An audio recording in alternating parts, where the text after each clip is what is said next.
If we are not going to add value to those, significant value to recycle it, the money, maybe we want to look for properties like that.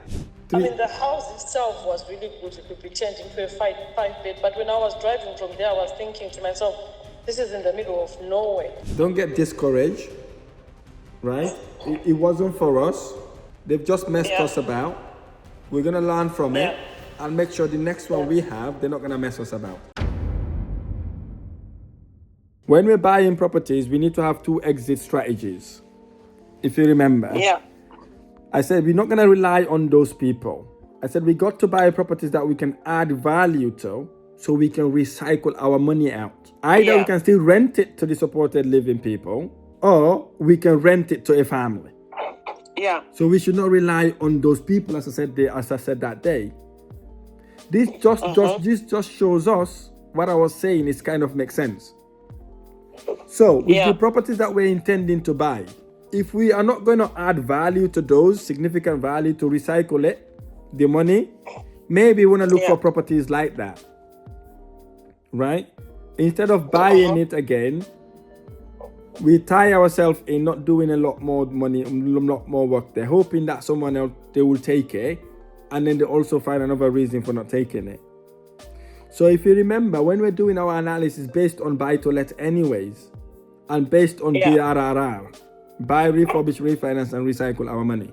So we got to stick to that strategy. Whether we got supported living or normal tenant, it got to work on that basis. So if the property that we're buying or we intend to buy tonight, it falls on that situation, fine, we can carry on. If it doesn't, we got to pause and look for the right ones. I get it. What do you think? What are they? Are there things that we can add value to, or just TLC? The ones that are there, obviously, I was asking you that day about the property, that if we get a property that doesn't need too much work to be done, and you explained, I don't know, I can't remember what you explained, but you explained to me how obviously that would not be what our aim is, to get properties that don't need much to do on them. But I'll be honest, I don't know if you can repeat that to me. We've got there are a few potential properties today that we can fix and add value to. But obviously that time when we did the auction, that time when we did the last auction, you were a bit like concerned about the areas. That's why this time I sent you some text with the areas to just come, because we don't know areas in Wales very well, and you do. So I sent you a few of the areas to just ask you about the areas. I think I sent you a text about the areas and to just check with you, because we had a few potential properties that we can actually change from 3 to 4 bedrooms, but we're not sure about the areas now and how the areas So what is the name of the area? The name of the areas, while I'm looking for that, you also said something about not getting a property that is completely done.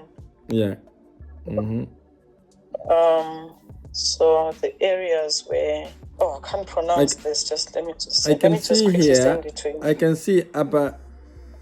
There, I've just sent it to you. Yeah, I can see Abba Funny. It's down there. Yeah, Port Talbot here, but that is not in Port Talbot. Tridiga also. It's a nice town.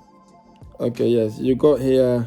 The one that seems to be right off the way was, even when I went there, I was like, God, this is so far off the way. Is it Port Albert? Yeah, Port Albert. That one, Abergavenny. Abergavenny. Yeah, that is far. That is a village. You don't want to be there. Yeah. Forget that one. That one is too far. I mean, the house itself was really good. It could be turned into a five-bed. But when I was driving from there, I was thinking to myself, this is in the middle of nowhere. It's a village. So the only person that you're able to rent it to is a family member who does not want to move out of the village. Right? And we don't want a property in a village. Yeah. Yeah? Is it Tridiga? Is that in the city center or near city center? Which one? The one that said Tridiga. Tridiga. Have we read the legal packs of these properties? Yes, we have. So what I'd like you to do, send me the links. I will just look at the locations quickly and the condition of the properties and see if it's something that we would be interested in based on our strategies. How do I send the links on WhatsApp then? Is to go onto the platform. If you go to the auctioneer's website, you go on the link, you copy the link, and you go to WhatsApp and send it as message. All right. Oh, sorry for interrupting this video. I just wanted to draw your attention to a guide I've just created. This guide is for you if you're looking to start and scale in property investment and you've got questions that you want to ask in order to start your property investment. This guide is the ultimate guide to start and scale in property investment journey. I talk about the different type of investment strategies. I also discuss the 11 ways you can raise finance to make any property no money down deals and the type of properties to buy in order to generate a serious return in your investment. And I'm giving this book away for completely free of charge, no string attached, nothing, absolutely free. Click the link on the description of this video to get your free guide now. We've only got a limited number of these copies available as well, so click the link to get your guide now. Let's get back to our video. What time does the auction ends? It ends today at about 7. It starts at around 6. It starts around 6, or it starts since yesterday?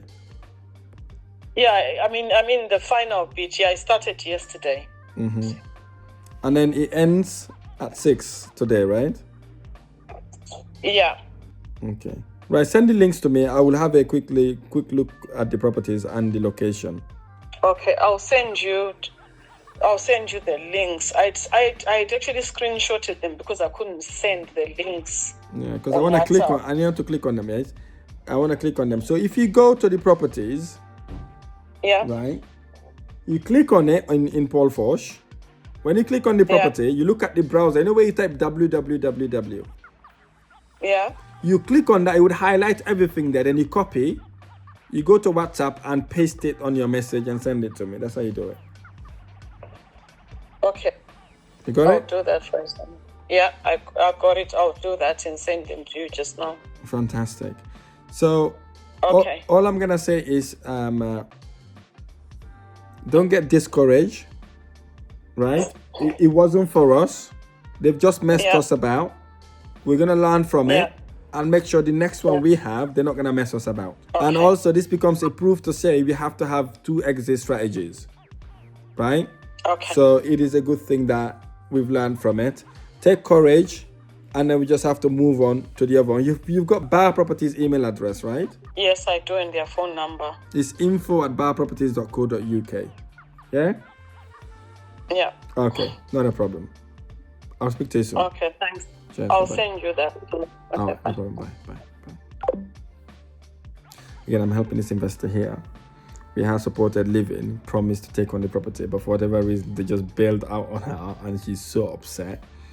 And then I was able to console her based on that as well. So, yeah, mentorship is crazy, right?